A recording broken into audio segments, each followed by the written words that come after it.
Going live. All right, we got somebody watching.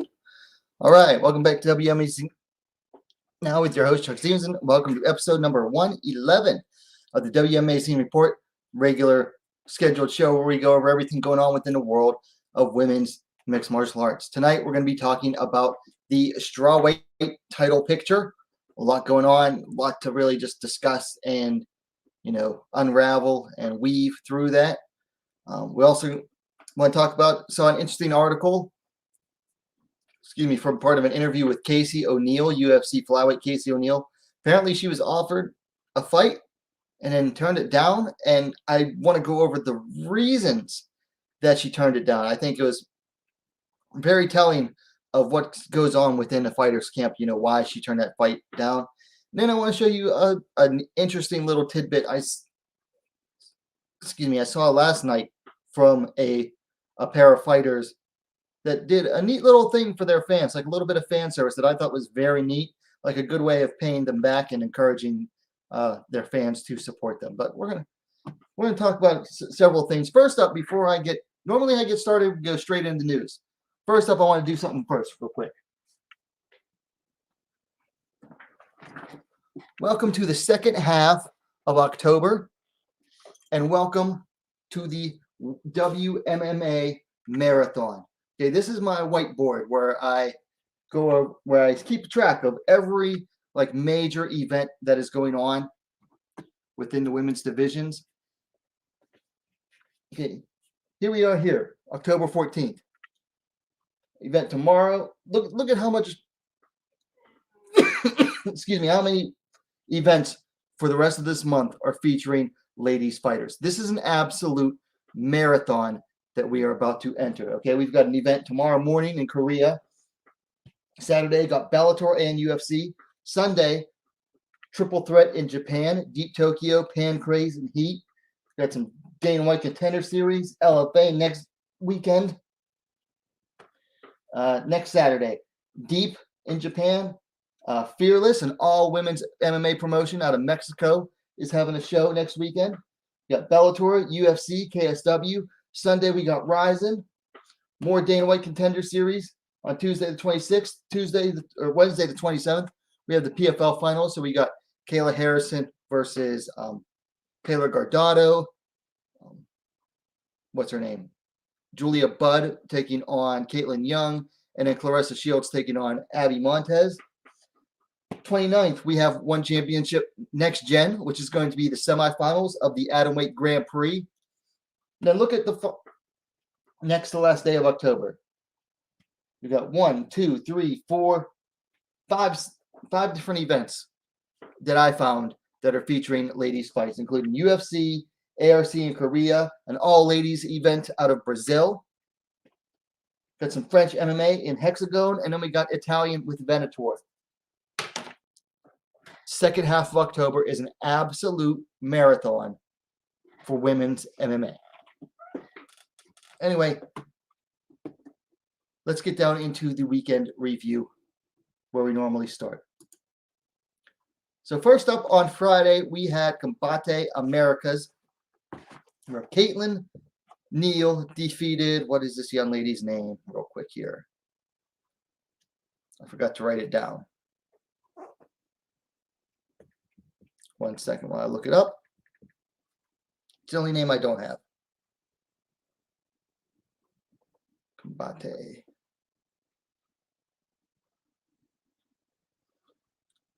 So it was a bantamweight bout.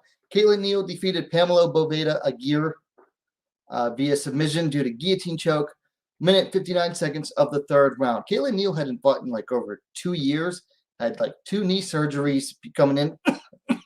Before coming into this bout, and she performed very well. You wouldn't have thought that she had taken 2 years off and coming off of 2 major knee surgeries. Very nice job there for Caitlin Neal, a Bellator and Invicta veteran down there in Combate Americas. And then we go to the UFC. Lupita Godinez defeated Savannah Gomez Juarez in strawweight in the first round via, I believe, submission. Absolute domination by Lupita Godinez. Gomez Juarez came up on short notice. She was supposed to fight on the Contender Series this past Tuesday, just 2 days ago, but got to call up to the UFC. Just was not ready for the game of Lupita Godinez. Just, excuse me, Godinez is tough. Then up at flyweight, Maria Agapova defeated Sabina Mazzo via submission due to rear naked choke in the third round. Tell you what, as bad as Maria Agapova looked against Shanna Dobson last year, she looked the exact opposite against Sabina Mazzo Saturday night. I mean, just outstruck Sabina Mazzo for 3 rounds. You know, just beat her. Did not allow Mazzo to get her rhythm going. You know, Mazzo is very much a rhythm fighter. Like, she has to get like a pattern and a rhythm going with her hands, and then she uses that to set up her kicks. Agapova never gave her a chance to get a rhythm going and really took that away from Mazzo, and then hit her with a thunderous right hand in the third round. Set her down to all fours, and Agapova just like that snapped on a rear naked choke. She was not ready to defend it, and Mazzo tapped out almost immediately because she was already basically out. It's just that the choke was available. So really nice job for Maria Agapova. I'll be honest though, like, I'm not ready to jump back up on that hype train yet. You know, I was really supporting her last year, and then she just looked so bad against Dobson. Did a lot of improvement in this bout, but I got to see some more consistency though before I can be ready to call her a possible contender again. Then in the main event, Marina Rodriguez defeated Mckenzie Dern via unanimous decision in one of her best bouts in the UFC. All 3 judges had it 49-48 for Dern. No, 49-46 for Rodriguez. Excuse me, for Rodriguez. Dern got the second round, spent most of it on top, but for most of the fight, Marina Rodriguez was able to really prevent Dern from, you know, pulling her down to the ground, and just kept it on the feet and really exposed that Dern has just so much to work on to really get going in the UFC. Like, Dern benefited from a major promotional push all the way. Now, granted, she had to keep moving up, and she had that speed bump against Amanda Hebos. Well, this was a even bigger speed bump against Marina Rodriguez. Now we can see everything that she clearly needs to work on. I did a full review of this bout in an individual fight review video. You can go check that out after the show. I went over everything that she really needs to work on, and that's just the beginning. But Marina Rodriguez looked really good. She's in title contention now. And she's talked about who she wants to fight and everything. We're going to talk a little bit, like I said, about the strawweight title picture in a little bit later. So that is it for the weekend review. So let's move into the news here. So first up, we got a Bellator bout. Bellator 272 goes down November 12th. It is headlined by a bout between Cyborg and Sinead Kavanagh. But they added this featherweight bout as well. Arlene Blencoe taking on Pam Bam Sorensen. Anger Fist versus Bam. This is a good one. This is, you know, I'll be honest, I've never been very impressed by Pam Sorensen. But if she does well in this bout, she is ready for title contention against Cyborg. If she can get past Arlene Blencoe. You know, Blencoe is like a 2-time title challenger in Bellator. Challenged Julia Budd for the title, came up short. Challenged Cyborg for a title and came up short. But right now, with Budd being gone, she is the second best in that division. So if Pam can get past her, then she's got that title. She's got a title shot locked up. So we'll very much looking forward to this one. This has huge title shot implications here. Also in the news, SFT, a Brazilian promotion, is staging an all-ladies event that is going to go down on October 30th. I actually covered this event. I believe I did a live stream for it last year. Did a fight companion for it. I don't think I'm going to do one for it this year, but I am going to be keeping an eye out for it, and I'll preview it before it happens. But, you know, October is like Breast Cancer Awareness Month or something like that, and that's why SFT is doing that in honor of Breast Cancer Awareness Month. So keep an eye out for that one. And then Hexagon Mma 2 goes down October 30th in Paris. France's first homegrown MMA promotion, Hexagon. And they have a flyweight bout. Lucy Bertode coming in at 3-2, taking on a much more experienced Carla Benitez, a journeywoman with a record of 18-15-1. So big step up for Lucy Bertode in competition. Then UFC 269 goes down December 11th. Now, there was supposed to be a flyweight bout between Macy Barber here and Montana De La Rosa. Unfortunately, Montana De La Rosa was injured, and Aaron Blanchfield volunteered to step up, and boom, now that's what's going to happen. Barber versus Blanchfield. Very excited about this one. These are two young prospects. Barber was like the UFC's it girl for a little while, but this is definitely Blanchfield's time to shine in this bout if she gets past Barber. But if Barber can beat, and only one time beaten before Blanchfield, and I've made no qualms about it. I think Blanchfield is part of the future of this division. If Barber beats her, she's back on track, at least in my eyes. And I'm no fan of Barber. So also we have Deep Jules 35 is scheduled to go down December 11th. The Japanese all-women's MMA promotion going to have their 35th numbered event on December 11th. They booked 3 bouts. So first up is a strawweight bout between Miyamoto and Namiko Hime Kawabata. Miyamoto is the former strawweight champ, but lost 2 consecutive bouts to Seika Izawa, the new champ. So she's going to look to come back on, get back on the winning side, whereas Hime seems to be on a bit of a roll here lately. So this should be a good bout here. Then we got an interesting flyweight bout happening. Aoi Kuriyama taking on Kate Lotus Oyama. Kate Lotus, the one on the right there, she's become very popular in Deep Jewels because, look at her. It's easy to see why she's become popular. And Aoi Kuriyama, she hasn't had it easy so far in her career, but she shows a lot of promise. And then finally, a flyweight bout between Kano Kagaya and Hanako Sawa. I'm not too familiar with these two ladies, so we'll have to see what they bring. Meanwhile, I'm going to check on something real quick here. Just give me one sec.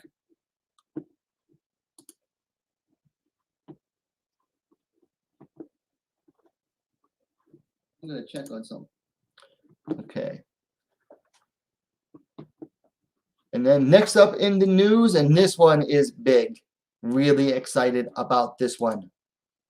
Reyna versus Miyu Yamamoto is going to go down at Ryzen 32 on November 20th in Okinawa. Ryzen's first time in Okinawa. I believe it's the largest of the Ryukyu Island chain. A lot of several U.S. military bases there. Very important island there. But Reyna versus Miyamoto. Now, these two met back in 2016 or 2017. It was only, I believe, 2016.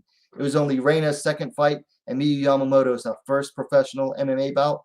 So they're meeting after 5 years, 6 years. Very excited about this one. This is the headlining bout, too. So the ladies will be headlining and rising. Finally, we got a Reyna bout, and it's a very exciting rematch between her and the well-traveled wrestler in Miyu Yamamoto. This fight's hot in more ways than one.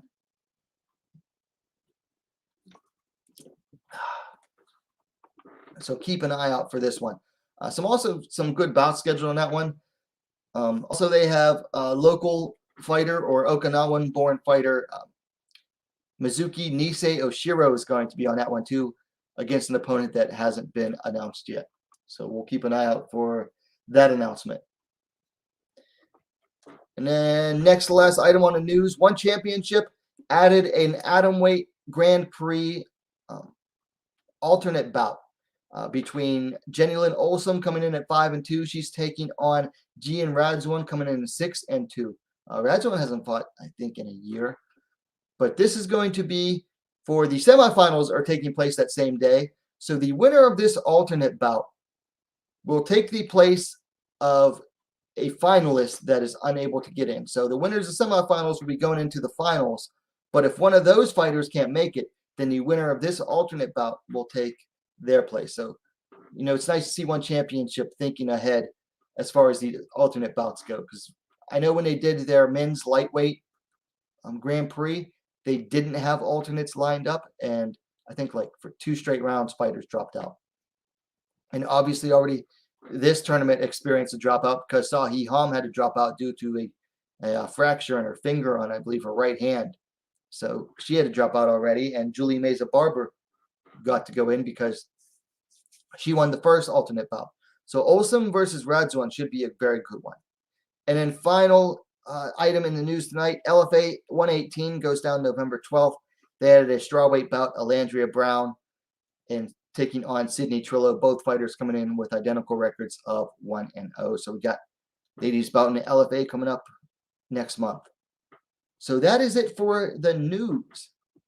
So not a whole lot going on this week compared to last week, which I waited till like Saturday to go over the news, or else it wouldn't have had as much news, and then some of that would have been for this week. But either way. So let's talk about these rankings updates going on here. So I've got both the strawweight and bantamweight rankings up here. Now the strawweight, unfortunately, is a little blurred. I'm not sure what happened there. But we got some strawweight moves. So Marina Rodriguez moved up 2 spots. She is now entrenched at number 4, moving down Yan Xiaonan from 4 to 5. And Mckenzie Dern went down 2 spots from 4 to 6. Makes sense. Rodriguez moved up 2 spots, so it only makes sense that Yan and then Dern both went down. I'm surprised they moved Dern down 2 spots, though, because Yan got finished even faster than, she got finished in her last bout against Esparza, whereas Dern, lost the decision. So surprised that it was Dern that moved down 2 spots. Then at bantamweight, this one, I'm not sure what's going on with this one. But Pani Kianzad and Julia Avila switched places. Kianzad moving from 14 to 13. Avila moving down from 13 to 14. Because Kianzad doesn't even have a fight coming up, whereas Julia Avila has a fight booked. So usually when fighters have a fight booked, they don't get moved down. They move up. Sneakily, but they usually get moved up.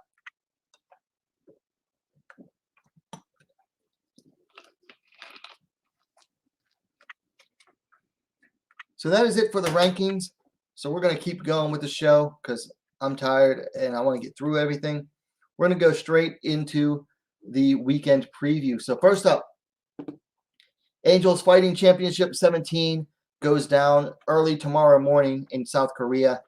They have an atomweight bout. In-Young Che taking on Jae Che. No relation. Same last name, no relation. That's common name in Korea.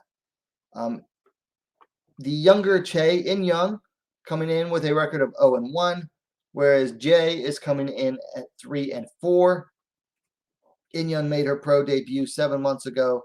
Jae last fought a year and a month ago, coming off a win, whereas before that, though, she had lost 4 straight.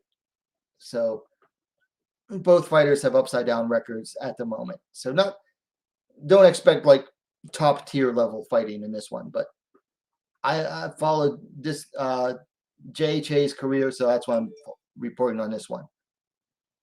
Let's see. Jae is the elder fighter by 17 years. She is 35, whereas In-Young is only 18, so that's a big age difference. And Jae has 1 inch of height on In-Young, 5 feet 2 inches, 157 centimeters to 5 feet 1 inch, 155 centimeters. I know I watched In-Young's only other fight. Excuse me. I just can't remember it. Jae was supposed to have been retired. I mean, I remember her manager saying that on a podcast I was listening to. But I liked what I was seeing from her up until her last bout, which she won. She had been showing improvement in every fight, like really good, like technical improvement. her biggest problem was that she was facing opponents who were like younger, faster. Some of them, excuse me, were just stronger. So be interesting to see this one. I'm picking Jay to win here. She has the experience, and plus she has, you know, her full-grown woman strength, whereas Inyon's only 18. I've got the hiccups, and I keep burping. It's gross, and I apologize. Moving along, Saturday, we've got Bellator 268. Has one ladies bout in the flyweight division. Sumiko and Naba taking on Randy Field. Now, Naba coming in at 2-0. Field also coming in at 2-0. And Naba has had both of her pro fights in Bellator, coming off a win 4 months ago over Christina Katsakis. Whereas Field, I'm not even sure who she's fought for. It looks like Prospect. She last fought a little shy of 2 years ago, coming off a decision win over Melissa Karagianis, former King of the Cage champ, if I remember right. Field is 1 year the elder, 31-30. So both of these two are getting a little bit later start in MMA. Naba is slightly taller, 5 feet 4 inches, 163 centimeters to 5'3", 160 centimeters for Field. No reach available for Field. Naba is listed at 64 inches, 163 centimeters. So I'm going with Naba to win on this one just because I don't know Randy Field. But I'll tell you what, this young lady right here, Sumiko Naba out of Hawaii, she has that Hawaiian fire in her. Man, she is a tough fighter, very pressure heavy, but highly active. Like, she's not just going to push her opponents against the cage. I've liked what I've seen from her so far, so I'm going with her over the unknown Field. Then we go to UFC Vegas. What is it? Vegas 40 has, I believe, 4 ladies bouts. First up, we have Ariane Carnelossi taking on Estela Nunes, battle of Brazilians. Cerezo Carnelossi coming in at 13-2. Nunes coming in at 7-1. Carnelossi is coming off her first UFC win over Na Lian 5 months ago. Before that, lost to Angela Hill. Damn, that was 2 years ago. Wow. Nunes making her UFC debut. She has not fought in 3 years and 3 months. She was off from one championship for a while and then got signed to the UFC. And then, like, as soon as she got signed, USADA popped her. Automatic 2-year suspension. So she is back from that suspension. UFC actually kept her on the roster, and she's making her UFC debut. Let's see. Nunes is slightly the elder fighter, 29-28. She'll be taller, 5 feet 4 inches, 163 centimeters to 5'2", 158 centimeters for Carnelossi. No reach available for Nunes. Carnelossi is listed at 61.5 inches, 156 centimeters. Nunes is definitely the more technical fighter. Carnelossi is more of a brawler. But I'll tell you what, she does not seem to get tired for a brawler. And she has muscles upon muscles. Like, you ever seen those, like, how to draw, like, superhero things? That's what Carnelossi's built like. She is super muscular. But for all that muscle, she does not seem to tire out. And I think that's going to carry her over Estela Nunes, who's going to be coming in with over 3 years of ring rust. So while I think she's the more technical fighter, I got to go with, you know, the one who's been getting more action in cage. Then we have a flyweight bout. Lupita Godinez, who just fought last weekend, taking a fight on short notice, replacing Sijara Eubanks, taking on Luana Dread Carolina. Godinez coming in at 6-1, Carolina coming in at 7-2. Godinez is coming off a win over Savannah Gomez Juarez last week, whereas Carolina last fought 5 months ago, coming off a split decision win over Poliana Botelho. Let's see. They are the same age, 28 years. Now, Carolina's 4 inches taller, 5'6", 168 centimeters to 5'2", 157 centimeters. Carolina has a much longer reach, 8-inch reach advantage. 69 inches, 175 centimeters to 61 inches, 155 centimeters for Godinez. I'll tell you what. This is going to depend on how Godinez handles the reach disadvantage here and the height.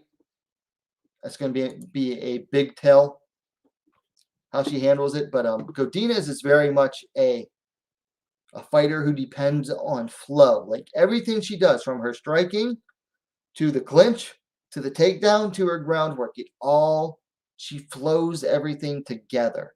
So she's got to get that rhythm, that flow going on here. Whereas Carolina is the type of fighter that can really screw up a fighter's flow like that. She's like a really unorthodox fighter and tends to mess up fighters like that.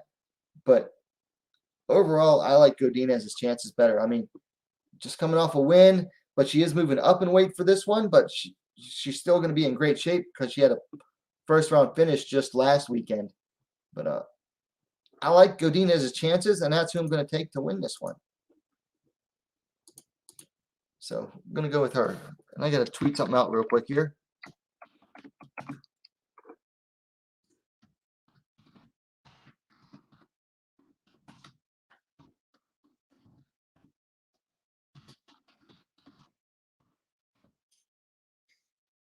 For 1,268.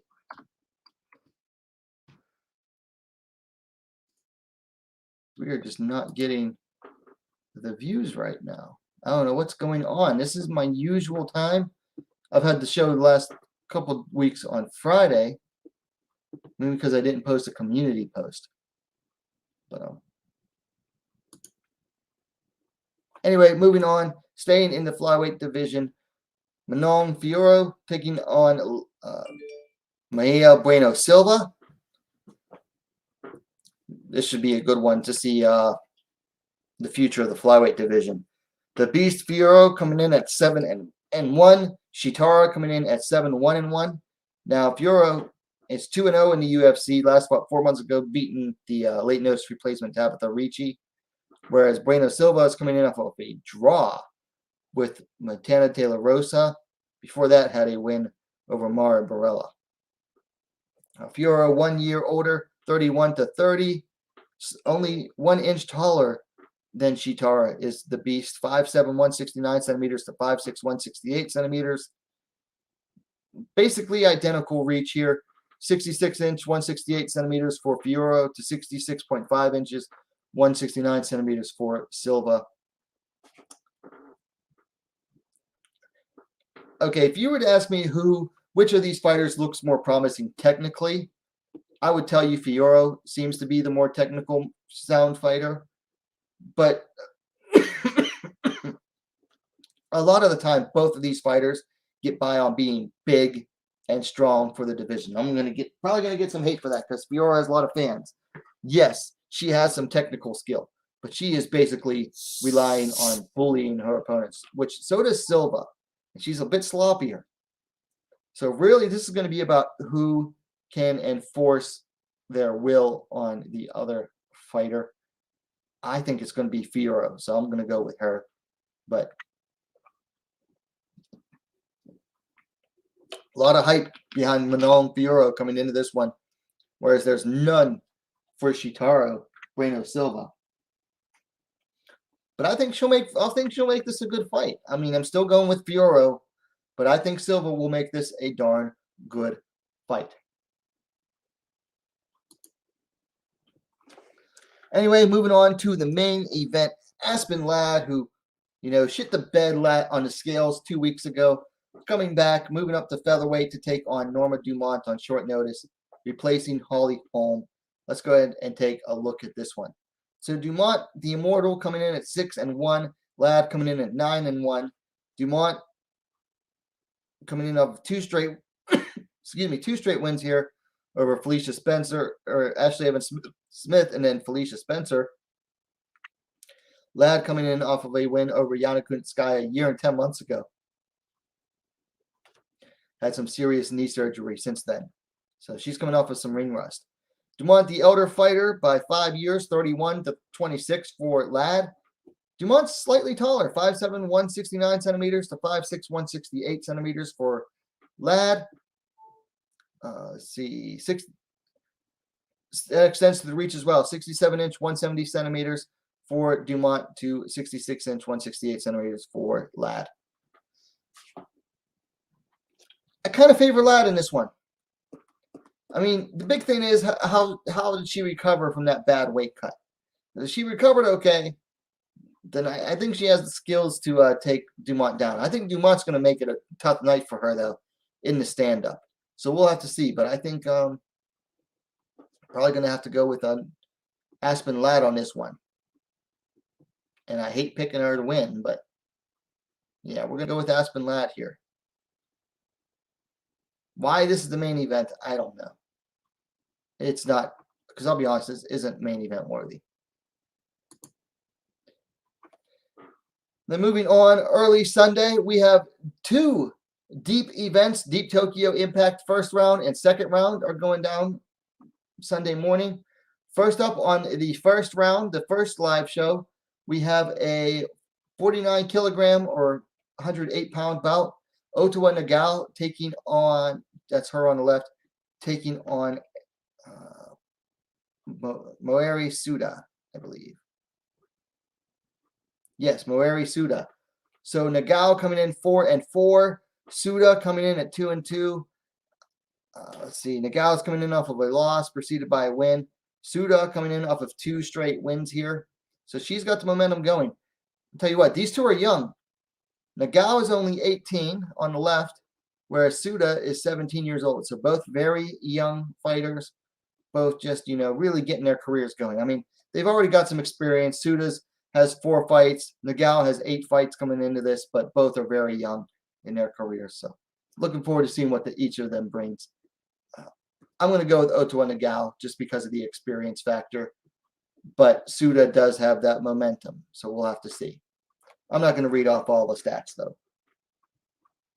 Then on the second show of the day, at second round, they have 3 pro ladies bouts. First up is a 49 kilogram, 108-pound bout. Eru Takebayashi taking on Ira Koga. Takebayashi coming in at 2-0 with 1 no contest. Koga coming in 1-0, so she's coming in off of her pro debut. But really, both of these fighters have made their debut this year. Takebayashi debuted last year, or New Year's Eve, technically last year, on New Year's Eve. But I don't have any other stats for Koga. I know Takebayashi just turned 18 a couple months ago and is the more experienced fighter, so I'm going to go, I'm going to go with her to win this one. Takebayashi on the left there. Then we have a microweight bout, 97 pounds microweight. We're talking some tiny ladies here. Yasuko Tamada on the left, taking on, why isn't this fight listed? Okay, so this fight isn't even listed on Tapology, taking on Aya Murakami. 2 very good grapplers in this bout. Tamada, I call her the fighting grandma. I don't know if she's a grandma for real, but she's like 52, 53, and still active and fighting and not doing so bad. Now, this is her first fight in like a year and a half. Took a loss to Mizuki Furuse and then took some time off, whereas Aya Murakami made her debut within the past year. I believe she is 1-0 or 2-0 as a pro. Yasuko Tamada, much more experienced. I mean, she has, I forget how many fights. Yasuko.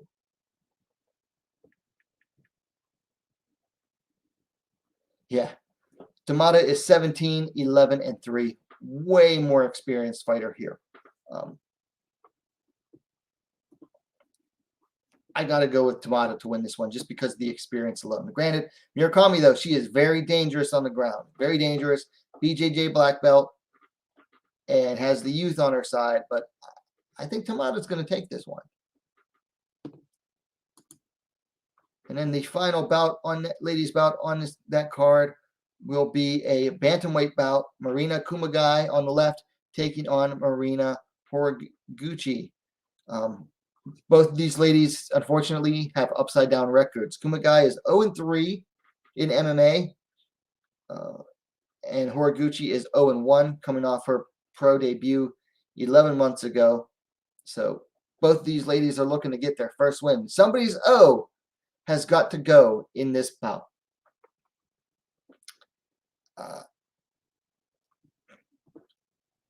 Let's see. I don't know the age of Horiguchi. Kumagai is 33. The heights here, big height difference favors Kumagai, 5'9", 174 centimeters to 5'2", 157 centimeters for Reyna Horiguchi. I have zero confidence in making a pick in this one, so I am going to skip it. So then we move to Pancrase. 324 has 2 ladies bouts, including a title fight. So there, there is a ladies title bout going down this weekend. But first, we have a strawweight bout. Karen taking on, what is this lady's name? Karen. Taking on Katomi Shintani. Karen, the young fighter, she's only, I believe, 18 years old. Comes in at 3-0. Shintani coming off a successful pro debut 2.5 months ago. So she's looking to keep that momentum going, whereas Karen looks to stay undefeated. Don't have any other stats on Shintani. According to Tapology, Karen is only 4'11", but I think that's outdated because that was taken like several years ago, and I know she's grown since then. I'm going to go with Karen here to stay undefeated. She has shown a lot of promise throughout her 3 pro fights, and I expect her to stay undefeated with this one. Very excited to see what she has in store in the future. She is definitely one of the bright, shiny, young new stars in JMMA. She has a lot of potential, not just as a fighter, but as like a future star. Very charismatic. Former member of Team Date, her and Nori, who's fighting in the next fight, branched off with one of the male fighters of Team Date and started Team Pravajra. Basically the same way, runs the same way, but just a different name. Anyway, moving on. Flyweight, interim flyweight, Queen of Pancrase Championship. Nori taking on Takeo Hashi. Where's it at?